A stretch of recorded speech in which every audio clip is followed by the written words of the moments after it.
Hello বন্ধুরা, এই দেখো আমরা বেরিয়ে পড়েছি বাড়ির থেকে। সন্ধে হয়ে গেছে। আমাদের 3টে থেকে 3:30-এর মধ্যে বেরোনোর কথা ছিল।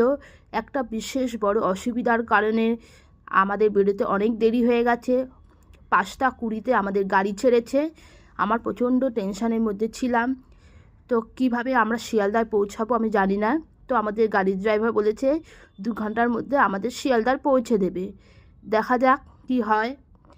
তো এই দেখো সোদপুরের কাছাকাছি এসে আমাদের গাড়ির পেছনের চাকা পাংচার হয়ে গেছে। কথায় আছে না, যেখানে বাঘের পর সেখানে সন্ধে হয়, আমাদের অবস্থাটা তেমনই হয়েছে।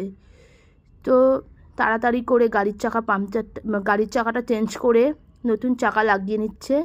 আর এই দেখো সোদপুরে প্রচুর পরিমাণে গাড়ি, নতুন রাস্তা, আর এক সাইডে গাড়িটা দাঁড় করিয়েছে। প্রচণ্ড পরিমাণে রাস্তায় ধুলো, মানে দাঁড়ানো যাচ্ছে না।